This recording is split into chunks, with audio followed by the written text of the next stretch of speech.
Well, it's great to be here. It's great to be in Illinois, and it's an absolute delight. I'm joined by my wife, Elizabeth, who's in the audience. And honey, if you would stand wherever you are. There you go. So President Obama says the private sector is doing just fine. Just fine. Thank you very much. And if you think about it, at one level, you almost can't blame the president because it's all a matter of perspective, because his perspective is coming from his home state of Illinois. And his home state of Illinois, which is my home state, has unemployment that's actually higher than the national average. His home state has more per capita debt than any state in the union. His home state has raised taxes, chased business out, and has basically put itself at risk to being ravaged from a business point of view from our neighbors to the north, Wisconsin, who are very well led, and our neighbors to the east, Indiana, who are very well led. So if you're President Obama and your view of the world is everything's just fine in Illinois, then according to you, everything's just fine across the country. But of course, we all know it's not. We all know that this president has put at risk our recovery. He has put at risk the ability of one generation to pass along a legacy of prosperity to another generation. And here's my prediction. My prediction is that this November, the country's going to have something to say about that. My prediction is that the state of Illinois, in particular, is going to have something to say about that. The Democratic Party that has run the state of Illinois for the past several years has now run Springfield, Illinois, like it's a goat rodeo down there. People don't even know what's going on. It is absurd. It is ridiculous. And they're taking a state that is a fantastic place. Illinois is a great place with so much going for it, so many great people, great transportation, great financial services, great manufacturing, great agriculture, a great city that everybody comes to love. And what are they doing? They're putting it at risk. And it's foolish. And it doesn't have to be this way. Nancy Pelosi has a wonderful plan for all of our lives. And her wonderful plan for our lives comes through the state of Illinois. The chairman of the Democratic Congressional Campaign Committee said publicly that the road to a Democrat House majority in Washington, D.C. goes through the Illinois redistricting process. Now, that's an interesting thing to say. He didn't say that it goes through the voters. He didn't say it goes through the political process. He didn't say it goes through here. He said it goes through the Illinois redistricting process, which means the only way that they can gain a majority, claw back a majority after they've been rejected at the polls last November, or November of 2010, is through a manipulation. And I'll tell you what, I don't know about you. I've lived in Illinois my whole life, but on last Tuesday, I was a cheesehead. I mean, you gotta love those people. I'm not ready to say I'm a Packers fan, but I was rooting for those people, and I think everybody across the country was saying, doggone it, something wonderful is happening. And here's where I think we as conservatives have an opportunity. We have an opportunity to invite people to come along with us. There's a lot of us who know people that voted for Democrats, and they won't admit it. There's a lot of people that voted for a President Obama that we know, and they don't give us eye contact on it anymore. You know what I'm saying? But what we need to do, I think, is to remind people, look, this is the way forward. This is how you create prosperity. This is how you create opportunity. Now, I've got a new word for you, and that is something that we want to avoid. And the thing that we want to avoid is cylindronomics. Oh, cylindronomics. You've not heard this definition yet?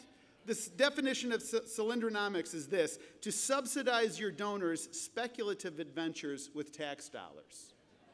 Or there's an alternative definition as it relates to energy, that is, catering national energy policy to a narrow fringe who have weird bumper stickers that you avoid on the highway.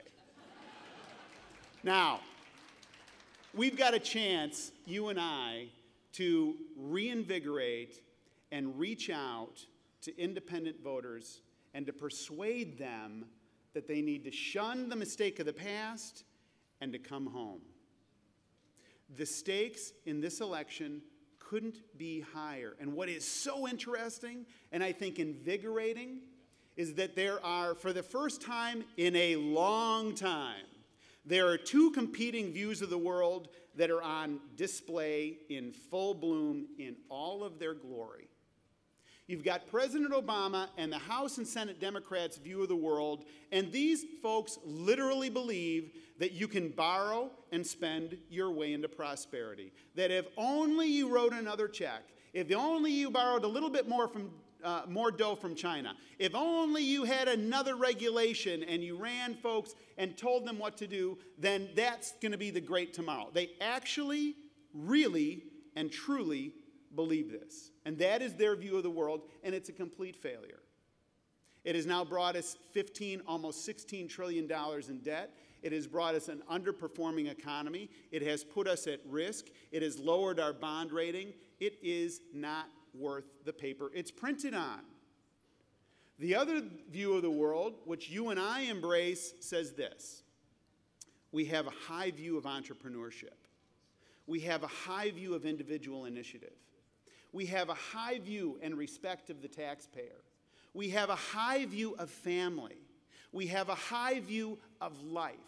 And we celebrate these things, and we lean into them. And I know you, like me, refuse to be defensive about a value system that has created more prosperity for more people than the world has ever known. I'm not going to be defensive about it. In fact, I'm going to lean into it and invite others to come along on that journey and to say, this is the pathway forward. Let's shun these mistakes of the past. Let's embrace what we know, and let's move forward. Because 2010 was the prelude to 2012, and 2012 is the threshold year. Because here's why.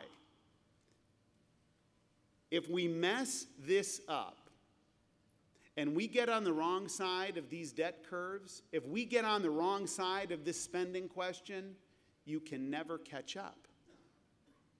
We either deal with our debt or our debt will deal with us. And I think that there's a growing number of people that are beginning to assume a civic responsibility, and they've indulged themselves in the past, and you can't blame them, really. At one level, they said, you know what, I'm not going to get so involved in politics. I'm going to be focused on my business and my profession and my family, and I'm going to be doing all of these sorts of things, and I'm not going to be focusing on the politics of Washington, D.C., because they said to themselves, how bad can they mess things up? They're all the people that I didn't like in high school that were in student government. I didn't like them then, which is all true, by the way. I don't really like them now, and I don't want to get involved in it. But now you know what's happened? They're in. They're alert. And they're looking for solutions.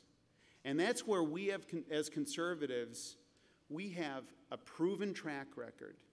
We know what happens when you rub dirt on your problems and you decide to deal with the reality of a fiscal situation. You make good decisions, you say yes, you say no, you make priorities, and you move forward. And I think that this is a season that we need to capture because it's something into which our generation is uniquely called. And let me close by saying this. At some point in the future, years from now, every one of us is going to be doing something else. Every one of us is going to be doing something else. Whatever you're doing today, you're going to be doing something else. I won't be in Congress. Other office holders are going to be doing something else. But I promise you this. Every one of us who's in this room and in the sound of my voice will reflect back with the recognition that we were here and we were present and we made a decision to move our country at a course at a pivotal time, an opportunity that doesn't come back. We have one shot at this title. And so the whole question is, what do we do, those of us who know the remedy, we know the solution? Do we recede back and say, you know what, it's just so big and overwhelming, doggone it, I just can't even deal with how big these challenges are? Is that us? No. What we do is we say, no, we're going to step into the breach. We're going to stand up.